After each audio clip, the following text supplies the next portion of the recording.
The chandelier above the penthouse sparkled like 1,000 stars, each crystal worth more than most people earned in a year. Tonight, the place was packed with Manhattan's elite, all dressed in designer clothes and dripping with jewelry that could feed a small town for months. Richard Chen stood at the center of it all, a glass of champagne in hand, laughing loudly at his own jokes. At 42, he had built a tech empire worth $8 billion, and he never let anyone forget it. His sharp suit probably cost more than a car, and his watch could have paid for someone's college education, but money hadn't made him kind. If anything, it had made him cruel. "This wine is absolutely dreadful," he announced to no one in particular, holding up his glass. "Who chose this?" "Fire them." The guests around him laughed nervously. They always laughed at his jokes, even when they weren't funny. That's what people do when you're worth billions. The charity gala was supposed to be about raising money for arts education, but Richard seemed more interested in showing off his penthouse and making fun of the musicians hired for the evening. Every time a violinist hit a slightly off note, he'd wince dramatically and make some comment about how hard it was to find real talent these days. In the corner of the room, near the kitchen entrance, stood Carmen Rodriguez. She'd been Richard's housekeeper for 12 years, coming in 3 times a week to clean his massive apartment.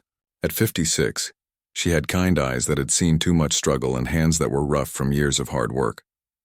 Tonight she wasn't supposed to be here, but there had been an emergency with the catering staff, and Richard's assistant had called her in to help manage things behind the scenes.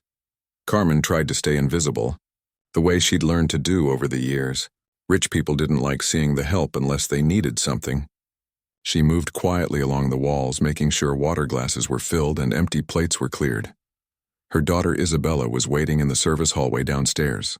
Carmen had brought her along because the girl had just finished her evening shift playing violin in the subway station, and Carmen didn't want her taking the train home alone so late at night. Isabella was 23, with her mother's dark eyes and a determination that came from knowing what it meant to go without. "Mom, I really need to use the restroom," Isabella had texted 15 minutes ago. Carmen hesitated, then texted back, "Come up quietly. Use the staff bathroom near the kitchen. Don't let anyone see you." But this was Richard's world, and nothing stayed quiet for long. Isabella slipped through the service entrance, her worn violin case tucked under her arm. She'd played for 6 hours today in the subway, earning barely enough to cover her textbooks for next semester. Her fingers still ached from the cold platform and the cheap strings on her instrument. She was almost to the bathroom when Richard turned around, his sharp eyes catching the movement. "Excuse me," he said loudly, his voice cutting through the classical music and polite conversation. "Who is that?" The room fell quiet. Heads turned. Isabella froze, her heart pounding. Carmen rushed over, her face flushed with embarrassment. "I'm so sorry, Mr. Chen, this is my daughter. She just needed to use the restroom. She'll leave right away." Richard's eyes narrowed, then fell on the violin case. A slow smile spread across his face, the kind of smile a cat gives before pouncing on a mouse. "Your daughter?" He walked closer, circling Isabella like she was some curious specimen. "And what's with the violin? Don't tell me the help has musical aspirations." Some guests looked uncomfortable, but no one said anything. They never did. Carmen's voice shook. "She plays in the subway sometimes, sir, to help pay for school." "The subway?" Richard laughed, a harsh sound that echoed off the marble floors. "How quaint. Tell me, girl, do you actually know how to play that thing? Or do you just hold it while people throw pennies at you?" Isabella lifted her chin, meeting his eyes. "I know how to play. Is that right?" Richard's smile grew wider. He was enjoying this now, sensing an opportunity to entertain his guests with some sport. "Well, this is a charity event for the arts after all. Maybe we should see what real struggle looks like, shouldn't we, everyone?" He walked to a glass display case near the windows, where a violin rested on velvet like a crown jewel. The case alone probably had better security than most jewelry stores. "Do you know what this is?" Richard asked, pressing his thumb to the biometric lock. The case hissed open. Isabella's breath caught. Even from across the room, she recognized it. Every violinist would. "That's a Stradivarius." "Very good," Richard said mockingly. "Made in 1721. I paid $2 million for it at auction. It's one of fewer than 600 still in existence." He lifted it carefully, then turned to Isabella. "Here's what we're going to do. I'm going to let you play this violin. If you can play Paganini's Caprice No. 24 perfectly, From memory, right here, right now, I'll write you a check for $100 million. The room erupted in whispers. Phones came out recording. This was going to be good. Carmen grabbed Richard's arm. Please, Mr. Chen, don't do this, he shook her off. I'm offering your daughter a chance at more money than you'll make in 10 lifetimes. You should be thanking me. He turned back to Isabella, his voice dropping to something cold and mean. But when you fail, and trust me, you will fail, your mother is fired. No reference. No severance. Nothing. After 12 years of service, she'll leave here tonight with nothing. Isabella felt the blood drain from her face. Caprice number 24 was considered one of the most technically difficult pieces ever written for violin. Professional virtuosos struggled with it. She'd been practicing it in secret for 2 years, but she'd never played it on an instrument worth more than $50, let alone a Stradivarius. Don't do it. Mija, Carmen whispered urgently in Spanish. We'll be okay. We'll find another way. But Isabella was looking at her mother's worn shoes, at the exhaustion permanently etched in her face, at the way she'd had to bow her head to this man for 12 years. She thought about the medical bills from her mother's surgery last year, about the second job Carmen had taken to pay them off, about every time someone like Richard had looked through them like they were invisible. She reached out and took the violin. Richard's grin was triumphant. He thought he'd already won. Excellent choice. Ladies and gentlemen, please gather around. Let's see what $2 million sounds like in the hands of a subway performer. The guests formed a circle, phones raised, ready to capture the humiliation. This would be all over social media in minutes. Some of them looked excited. A few looked uncomfortable but said nothing. That's how it always was. Isabella lifted the Stradivarius to her shoulder. The weight of it felt different than her cheap instrument. The wood seemed to hum with possibility, with centuries of music waiting to be released. Her hands were shaking. She closed her eyes and thought about every cold morning waiting for the subway, every passenger who'd walked past without looking, every time someone had made her mother feel small. Then she took a breath, positioned the bow, and began to play. The first note cut through the silence like light through darkness. Isabella's bow moved across the strings, and something happened that nobody in that room expected. The sound that came from the Stradivarius wasn't just music. It was alive. It filled every corner of the penthouse, wrapping around the crystal chandeliers and the marble columns and the hearts of everyone listening. Richard's smirk stayed plastered on his face, but his eyes flickered with something that might have been surprise. He'd expected her to fumble, to crack under pressure, to prove his point about people like her not belonging in his world. But Isabella didn't fumble. Her fingers flew across the fingerboard with impossible precision, hitting notes that shouldn't have been possible to reach. The opening melody of Caprice number 24 was deceptively simple, almost playful. But anyone who knew music understood what was coming. The piece was about to explode into a hurricane of technical difficulty that had broken the confidence of trained professionals. In the crowd, phones were still raised, still recording. But something was shifting. A woman in a silver dress lowered her phone slightly, her mouth falling open. A man in an expensive tuxedo leaned forward, forgetting to maintain his bored expression. The piece changed. Isabella's bow began moving faster, her left hand dancing across the strings in patterns that seemed physically impossible. Double stops where she played 2 strings at once. Left-hand pizzicatos where her fingers plucked notes while still bowing. Rapid-fire scales that climbed up and down the fingerboard like lightning. She hit every single note. But technical perfection wasn't what made people stop breathing. It was the emotion pouring out of that violin. Every note carried the weight of something real. The frustration of being invisible, the exhaustion of working 2 jobs, the fear of watching your mother's hand shake from arthritis while she scrubbed someone else's floors, the stubborn, burning hope that maybe, just maybe, talent and hard work meant something. Carmen stood frozen near the kitchen entrance, tears streaming down her face. She'd heard Isabella practice countless times in their tiny apartment, always late at night when the neighbors were asleep, always on that beaten-up violin from the pawn shop. But this was different. This was her daughter speaking a language that needed no translation. Richard's smirk was gone now. His face had gone pale, the color draining away as he realized what was happening. This wasn't supposed to go this way. The girl was supposed to fail. That was the whole point. The help needed to know their place. Isabella moved into the most difficult section, where the notes came so fast they seemed to blur together. Her arm moved at impossible speeds, the bow barely touching the strings but drawing out sounds that seemed to defy the laws of physics. Sweat beaded on her forehead, but her expression remained focused, almost serene. She'd practiced this piece for 2 years in a storage closet at the community college. Between her biology classes and her shifts at the diner, she'd practiced until her fingers bled, then wrapped them in tape and practiced more.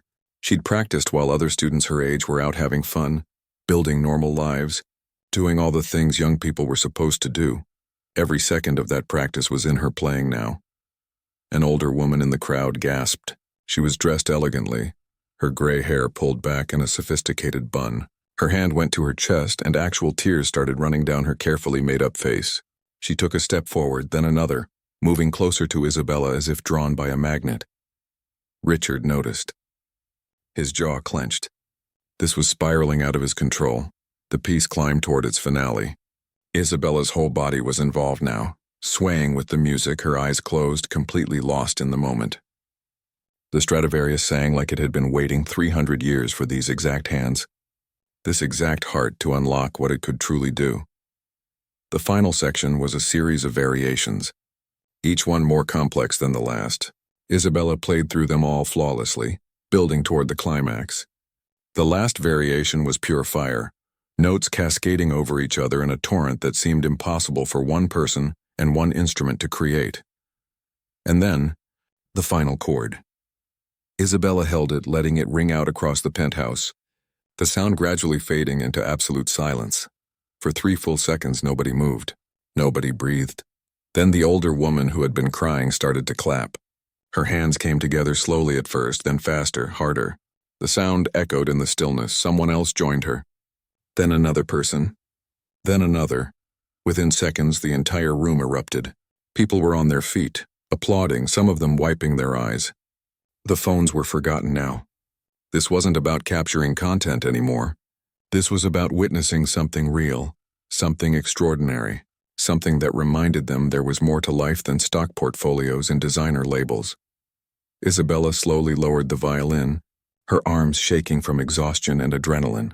She looked at her mother, and Carmen was sobbing openly now, not bothering to hide it, not caring what anyone thought. Richard stood completely still, his face a mask of shock. His mouth opened, then closed. He looked around at his guests, all applauding this girl he'd meant to humiliate, and something flickered in his eyes. Fear, maybe, or the realization that he'd made a terrible miscalculation. The older woman who had started the applause walked straight through the crowd. She moved with the kind of confidence that came from years of knowing exactly who she was and not apologizing for it. When she reached Isabella, she took the young woman's face in her hands, studying her with intense eyes. "Extraordinary," she whispered. "Absolutely extraordinary." Richard finally found his voice. Yes, well, that was adequate, but surely adequate. The older woman spun to face him, and her voice cut like a knife. "That was one of the finest performances of Caprice 24 I've heard in 40 years. And I should know. I'm Dr. Patricia Wong." The name rippled through the crowd like electricity. Even people who didn't follow classical music knew that name. Dr. Patricia Wong was the first chair violinist of the New York Philharmonic, one of the most respected musicians in the world. She'd played for presidents and kings. She'd won every award there was to win, and she was standing in Richard's penthouse, defending a subway musician. This young woman, Dr. Wong continued, her voice carrying across the room, has more raw talent in her little finger than most trained professionals have in their entire careers. What she just did, on an instrument she's never touched before in front of a hostile audience under extreme pressure, is nothing short of miraculous. She turned back to Isabella, her expression softening. "What's your name, dear?" "Isabella Rodriguez," she managed to say, her voice barely above a whisper. "Isabella." Dr. Wong smiled. "We need to talk. But first—" She turned back to Richard, and her smile vanished. "I believe you made a promise. $100 million, wasn't it? These people witnessed it. I witnessed it. And judging by all those phones, about half of social media witnessed it too." Richard's face went from pale to red. His hands clenched into fists at his sides. The room was watching him now, waiting. Hundreds of eyes, all judging, all seeing what kind of man he really was. He'd painted himself into a corner and everyone knew it. Isabella held out the Stradivarius, her hands steady now.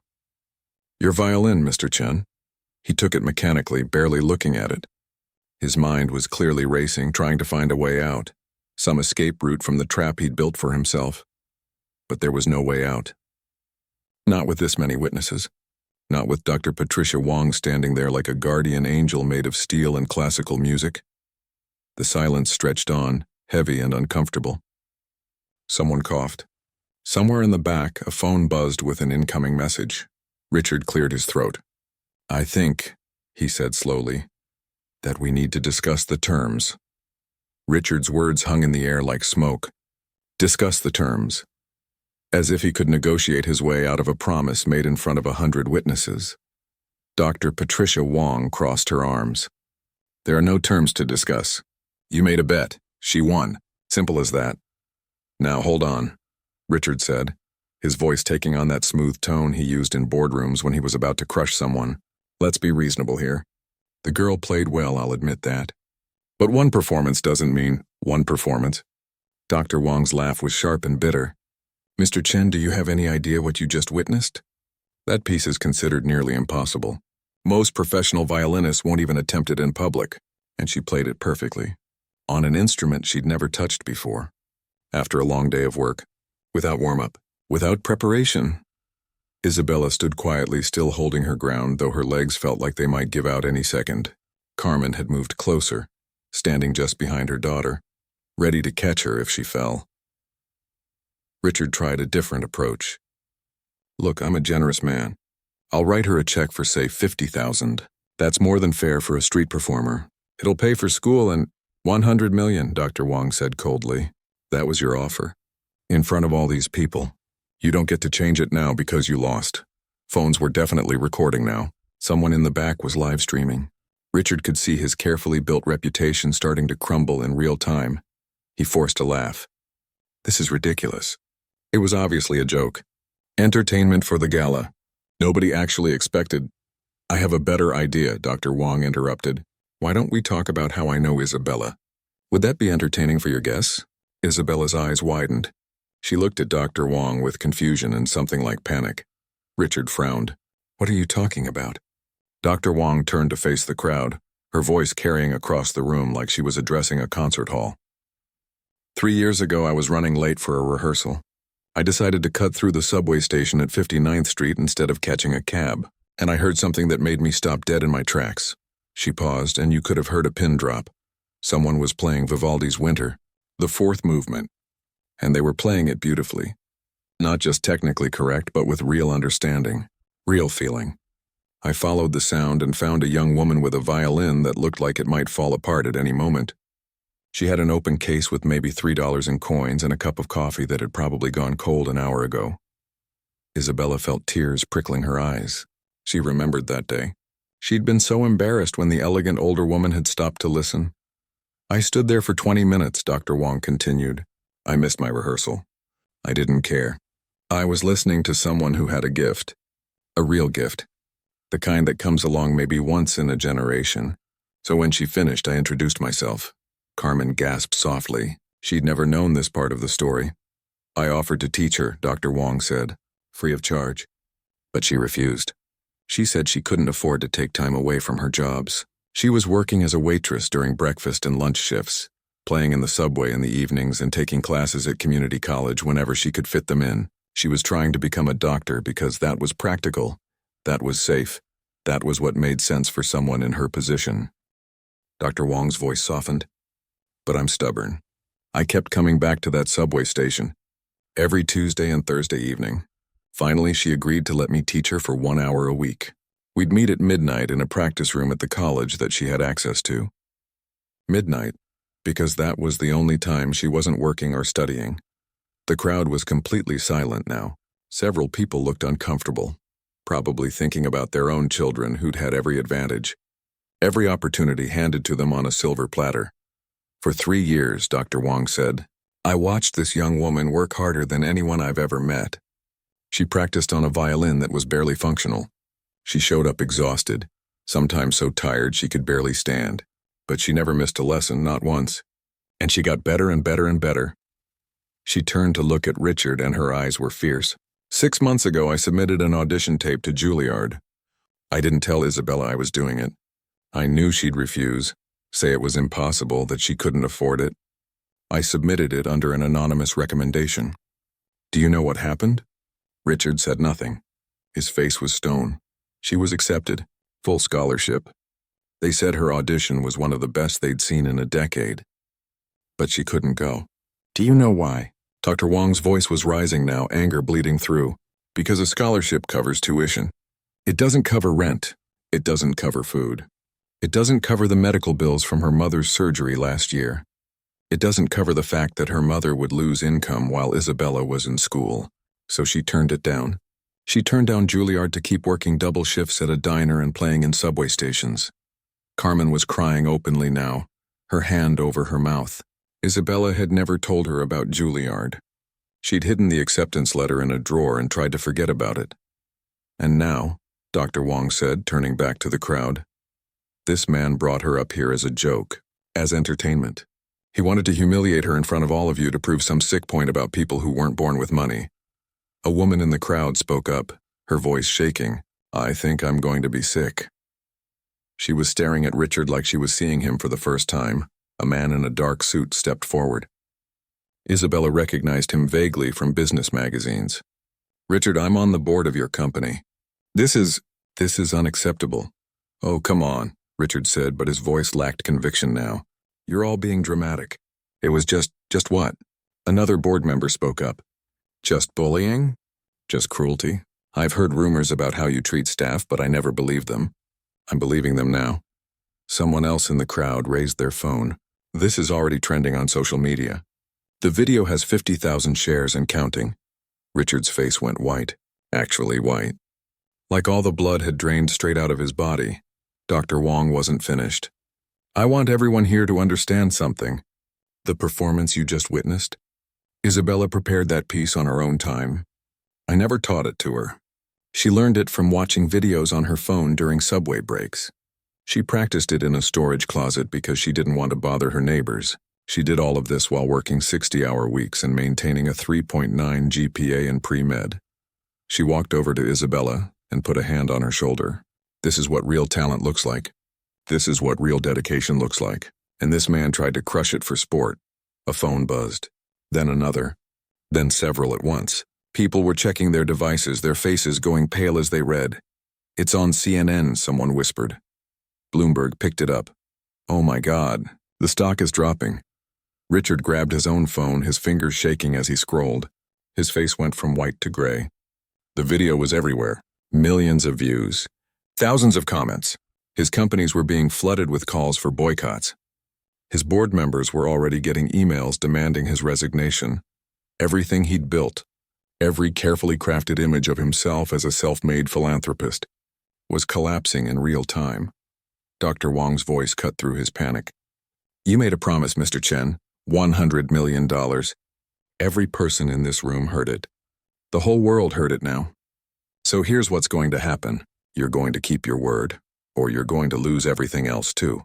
Your reputation, your company, everything. Isabella finally found her voice. It came out steady and clear, stronger than she'd expected. I don't want his money. Everyone turned to look at her. Dr. Wong's eyebrows shot up. What? I don't want his money, Isabella repeated. Not like this. Not from someone who thinks people like my mother are less than human. Carmen grabbed her daughter's hand. Mija, what are you saying? Isabella looked at her mother, then at Richard, then at all the wealthy faces staring at her with a mixture of shock and something that might have been respect. I want something else, she said. The words hung in the air like a challenge. I want something else. Richard's expression shifted from panic to confusion to something that might have been hope. Maybe she was going to let him off easy. Maybe this would all go away. What do you want? Name it. A job? Connections? I can make calls. Isabella shook her head. I want you to establish a fund. $500 million. Your money, not your company's money. From your personal accounts. The room went completely silent. Even Dr. Wong looked shocked. Richard laughed, but it came out strangled. 500 million? Are you insane? I offered you 100, and now you want 5 times that? I'm not done, Isabella said, her voice getting stronger. The fund will provide full scholarships for talented musicians who can't afford formal training. Kids playing in subway stations, young people working 3 jobs while trying to practice, anyone with real talent but no money. The fund will cover everything. Tuition, housing, instruments, living expenses, everything. Carmen squeezed her daughter's hand, tears streaming down her face. And it won't have your name on it, Isabella continued. You don't get to use this for good publicity. It'll be managed by an independent board. Dr. Wong can help select the members. People who actually care about music, not about tax write-offs. Richard's face was turning red. That's absolutely ridiculous. I'm not giving you $500 million. That's insane. Then don't, Isabella said simply. Keep your money. But everyone here knows what you did. Everyone online knows what you did. Let's see how long your empire lasts when people understand who you really are. A board member spoke up from the crowd. Richard, your stock is down 18% in the last 20 minutes. The company is hemorrhaging value, another voice joined in. Social media is calling for a complete boycott. Major retailers are already distancing themselves from our products. The PR team is getting death threats, someone else added. Not actually threatening his life, but people are angry. Really angry. Richard's hands were shaking. You're trying to blackmail me. No, Dr. Wong interjected. She's giving you a chance to do something meaningful with your wealth. Something that actually matters. You wanted to humiliate her. She's offering you redemption instead. I'm not finished, Isabella said. Everyone turned back to her. The fund for musicians is part 1. Part 2 is this. Every person who works for your companies, every janitor, every driver, every housekeeper, every security guard, their children get full college scholarships. Any accredited school, any major, you pay for everything. Richard actually stumbled backward. Do you have any idea how many people that is? How much that would cost? I don't care, Isabella said flatly. You built your fortune on the backs of people you never see. People who clean your offices at night. People who drive you around.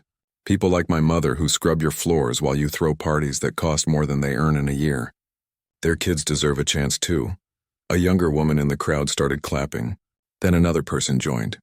Soon, half the room was applauding, and the other half looked uncomfortable, probably thinking about their own employees, their own privilege. Richard looked around wildly, like a trapped animal. This is extortion. I could sue. You could, a voice called out. It was one of the tech journalists who'd been invited to cover the charity gala. But you won't. Because I've been recording this whole conversation and so have 50 other people. You made a bet in public, you lost. Now you're refusing to pay because the winner is asking for something better than just personal wealth. That's the story. And it's already going viral. Richard's lawyer appeared at his elbow, whispered something urgently in his ear. Richard's face went from red to pale to gray. There's more, Isabella said quietly. Everyone leaned in to hear. Part 3. You're going to serve at a benefit concert I'm organizing. 3 months from now. You'll wear a server's uniform. You'll carry drinks. You'll clear plates. You'll do everything people like my mother do every day while people like you don't even see them. Someone in the crowd gasped. The idea of Richard Chen, billionaire, serving drinks at a public event was unthinkable. And you'll stay the entire night, Isabella continued. You'll smile. You'll be polite. You'll understand what it feels like to be invisible, to be treated like you don't matter. Richard's face was a mixture of rage and disbelief. I'm not doing that. That's humiliating. Yes, Isabella said simply. It is. Now you know how my mother felt tonight. How she's felt for 12 years. How millions of people feel every single day. Dr. Wong was watching Isabella with something like awe. You're remarkable, she whispered. Carmen was sobbing, but she was also smiling. Pride and heartbreak mixed together on her face. Richard's lawyer whispered to him again, more urgently this time. Richard checked his phone, and whatever he saw there made him close his eyes. The board is calling an emergency meeting, the lawyer said quietly. But in the silence, everyone heard. They're discussing your position as CEO. Time seemed to freeze. Richard stood there, his entire world crumbling around him. Everything he'd built, every bit of power he'd accumulated, all of it was slipping through his fingers like sand. And it was all because he'd decided to humiliate a young woman for entertainment. Fine, he said finally, his voice barely audible. Fine, I'll do it. The fund, the scholarships, the concert, all of it. In writing, Isabella said immediately. With lawyers, tonight, before anyone leaves this room. Richard looked at her with something that might have been respect, or might have been hatred. Maybe both. You're tougher than you look. I had to be, Isabella said. People like you made sure of that. His lawyer was already making calls, summoning other attorneys to draft the agreement. The guests stood around awkwardly, unsure whether to stay or go. Most of them stayed. This was history happening in real time. Dr. Wong pulled Isabella aside. That was brilliant. Asking for something that helps others instead of just yourself. But Isabella, you could have taken the 100 million. You could have secured your future, your mother's future. Isabella shook her head. Money for just us wouldn't change anything. Not really. There would still be thousands of other kids playing in subway stations, wondering if talent means anything when you're born poor. There would still be millions of workers whose children never get a real chance. She looked over at her mother, who was being comforted by some of the other staff members who'd been working the event. My mom taught me that we're not just here for ourselves. We're here for each other. If I took that money and walked away, what would I be? Just another person who got lucky and forgot where they came from. Dr. Wong squeezed her shoulder. Your mother raised someone extraordinary. The lawyers arrived within 30 minutes. They spread documents across Richard's dining table, typing frantically, making calls, checking legal language. Richard sat at the head of the table, signing page after page, his face expressionless. The fund would be established immediately. $500 million, controlled by an independent board, dedicated to supporting talented musicians from low-income backgrounds. The scholarship program for employees' children would start the next semester. And the benefit concert was scheduled for exactly 12 weeks from tonight. As Richard signed the final page, his hand shook slightly. His lawyer collected the documents, made copies, distributed them to witnesses. It was done. Legally binding, irreversible.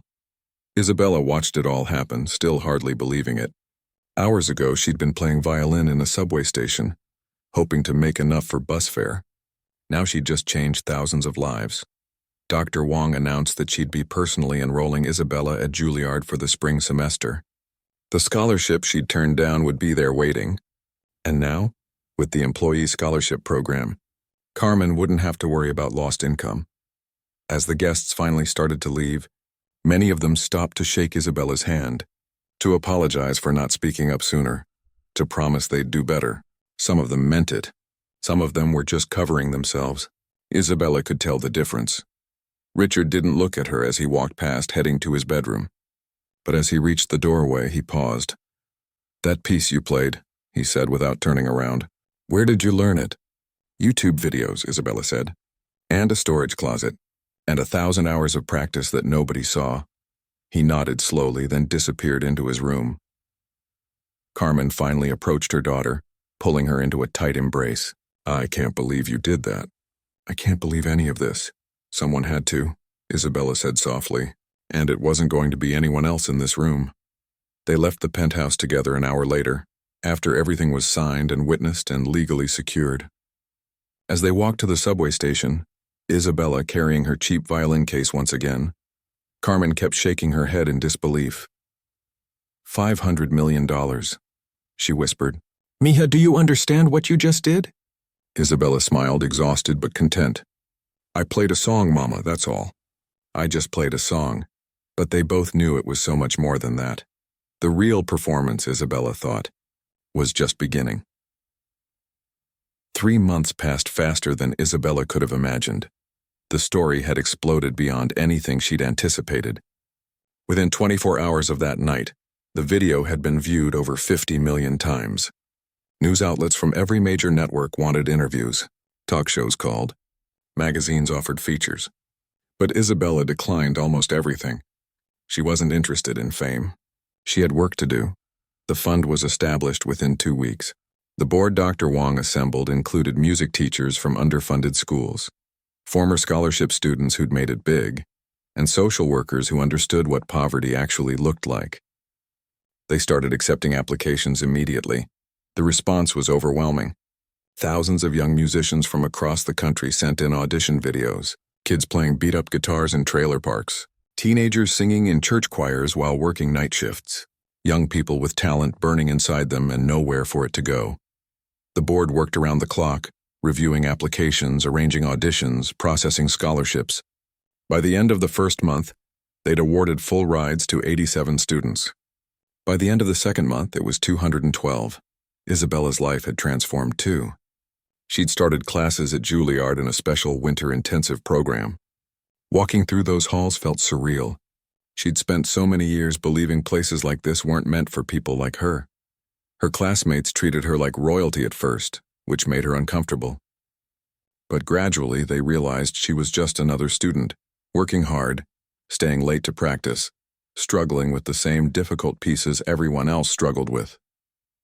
Carmen had retired from cleaning houses. The medical bills were paid off.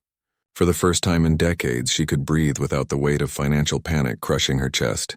She spent her days volunteering at a community center, teaching English to other immigrant mothers, helping them navigate the systems she'd learned to survive. But the benefit concert was coming. That was the part Isabella had been preparing for, planning for, building toward. It wasn't just about music. It was about sending a message. The venue was Carnegie Hall. When Dr. Wong suggested it, Isabella had laughed, thinking it was a joke. But Dr. Wong was serious. If they were going to do this, they were going to do it right. Tickets sold out in 47 minutes. The money would go directly to the scholarship fund. Every dollar from every seat would change someone's life. Richard had been silent since that night. His company had survived barely. The board had kept him on as CEO, but his power was diminished. He'd become a cautionary tale, a meme. A symbol of everything wrong with wealth without empathy. His social media accounts had been shut down after the harassment got too intense. He'd disappeared from public view entirely, until tonight. Isabella stood backstage at Carnegie Hall wearing a simple black dress that Carmen had helped her pick out. Nothing fancy, nothing expensive, just clean and professional and hers. The hall was packed, every seat filled. She could hear the murmur of thousands of voices beyond the curtain. Journalists were everywhere, cameras ready. This concert was being live-streamed to millions more around the world. Dr. Wong appeared at her elbow. "You ready?" Isabella took a deep breath. "I think so. The orchestra is warmed up. The guest performers are ready, and our special server is in position." Isabella allowed herself a small smile. "How does he look?" "Miserable," Dr. Wong said. "Exactly as he should." The concert began with a piece by Beethoven, performed by the full orchestra. The sound filled the hall like water filling a cup, rich and perfect and overwhelming. Isabella stood in the wings watching, letting the music wash over her. Then came the guest performers. Students from the scholarship fund. A 15-year-old cellist from Detroit, who'd learned to play on an instrument held together with duct tape. A 19-year-old opera singer from rural Mississippi, who'd practiced in her family's barn because it had the best acoustics.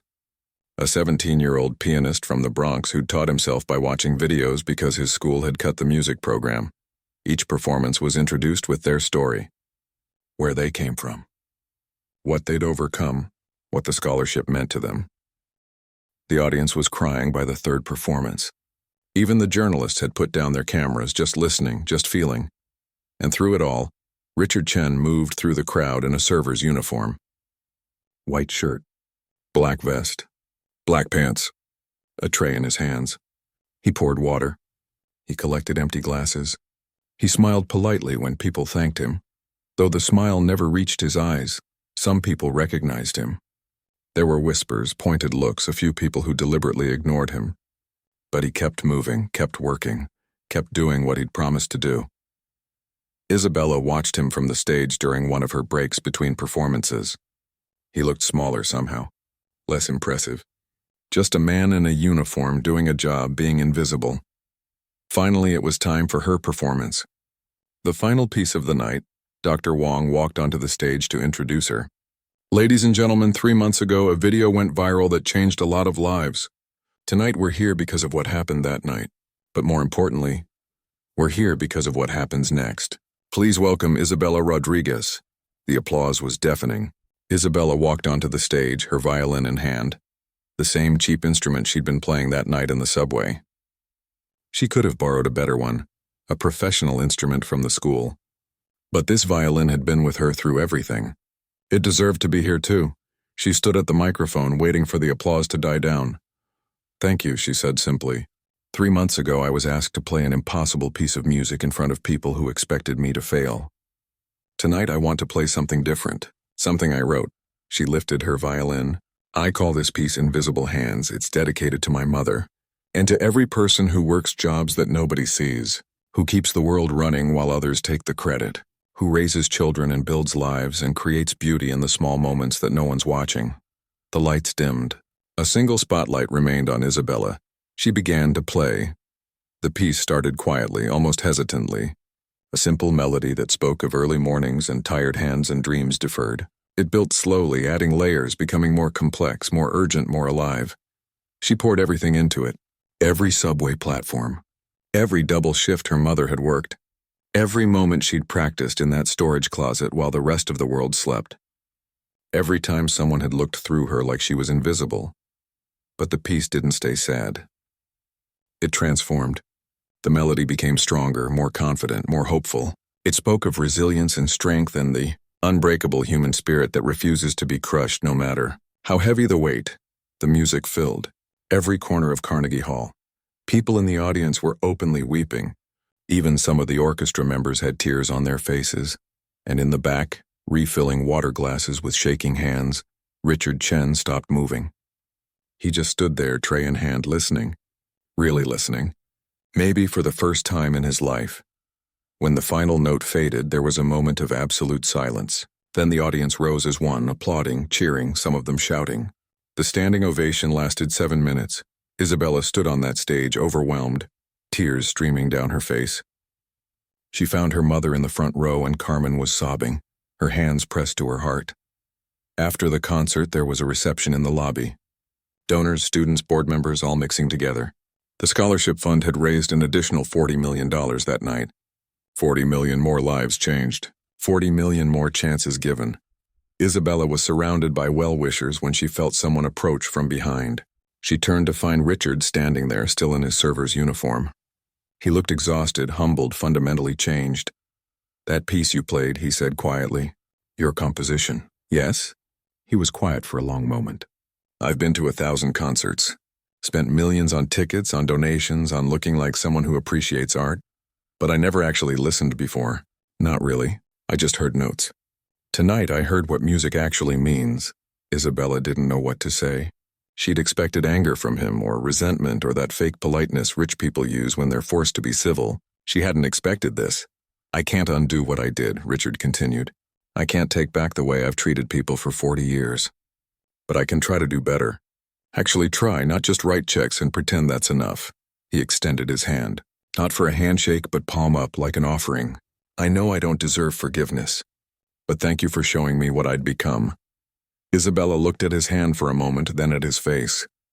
She saw genuine regret there. Maybe it would last. Maybe it wouldn't, but either way, she'd done what she could. She shook his hand. "We're all works in progress, Mr. Chen. All of us." He nodded, then disappeared into the crowd. Carmen appeared at Isabella's side, pulling her into a hug. "I'm so proud of you, mija. So incredibly proud. I learned from the best, Mama." Isabella whispered back. Dr. Wong joined them, champagne glasses in hand. "A toast," she said. "To invisible hands that build the world. May they always be seen. May they always be valued. May they always be heard." They clinked glasses and Isabella looked around the room. At the scholarship students talking excitedly about their futures. At the donors who'd been moved to give more. At the journalists writing stories that would reach millions. At her mother, finally able to rest. One performance had started this. One moment of courage. One refusal to be invisible. But it wasn't really about the music, Isabella realized. It never had been. Music was just the language she used to say what needed saying. That every person matters. That talent and dreams exist everywhere, not just in places that can afford them. That the measure of a society isn't its wealth, but how it treats those who have the least. As the reception wound down and people started heading home, Isabella walked outside onto the street. The night air was cool and clean. Above the city lights, she could just barely make out a few stars. She thought about that night 3 months ago, walking to the subway with her violin, hoping to make enough for bus fare. She'd been invisible then, just another street musician no one really saw. She wasn't invisible anymore. None of them were. And that, Isabella thought, was worth more than $100 million. That was worth everything. 5 years later, Isabella stood in the practice room where it all began. The same storage closet at the community college now transformed into a proper music studio. A plaque by the door read, "The Carmen Rodriguez Music Room," named after her mother who had passed away peacefully the year before. Isabella ran her fingers along the new piano, remembering the cardboard table she used to practice on. Students were arriving for evening lessons, kids from the neighborhood who reminded her of herself at that age. Hungry, determined, invisible to most of the world. "Miss Rodriguez?" A small voice interrupted her thoughts. 10-year-old Maya peeked around the doorframe, clutching a tiny violin. "Are you ready for my lesson?" Isabella smiled. Maya lived 3 blocks away in the same apartment building where Isabella had grown up. Her parents worked double shifts at a factory, just like Carmen had all those years ago.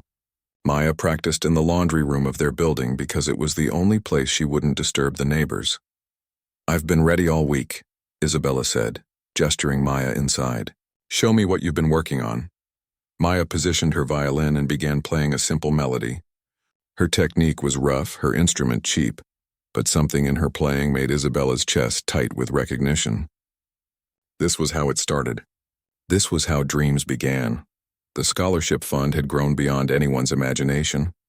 What started with Richard's $500 million had attracted donations from around the world. Other wealthy people, maybe feeling guilty about their own privilege, maybe genuinely wanting to help, had added to the pot. The fund now supported over 3,000 students across the country, but it wasn't just about the money anymore. The real change was harder to measure and more important than any dollar amount. Isabella had kept in touch with many of the scholarship recipients. They weren't just becoming musicians. They were becoming teachers, social workers, doctors who volunteered in underserved communities. They remembered where they came from, and they used their success to lift others up. Carlos from Miami had opened a free music school in his old neighborhood. Ashley from rural Kentucky was now a nurse who organized benefit concerts at the hospital where she worked. David from Chicago had become a teacher who stayed late every day to give free lessons to kids whose parents couldn't afford them. The ripple effect was spreading wider than Isabella had ever dreamed. Possible, that was beautiful. "Maya," Isabella said as the girl finished her piece, "but I think we can work on your bow hold. Here, let me show you." She adjusted Maya's tiny fingers on the bow, remembering Dr. Wong doing the same thing for her in this exact room all those years ago. Dr. Wong had retired now, but she still came to visit the school every week. She said watching the students gave her more joy than performing ever had. "Miss Rodriguez?" Maya looked up with serious brown eyes. "Do you think I could ever play at Carnegie Hall like you did?" Isabella knelt down to Maya's level. "You know what I think? I think if you keep practicing, if you keep believing in yourself, you can play anywhere you want. The most important concerts aren't always in fancy halls. Sometimes they're in subway stations. Sometimes they're in school cafeteria. Sometimes they're right here in this room." Maya nodded solemnly, like she was memorizing every word. After the lesson, Isabella walked through the community center that now housed 12 practice rooms, a small concert hall, and offices for the scholarship program.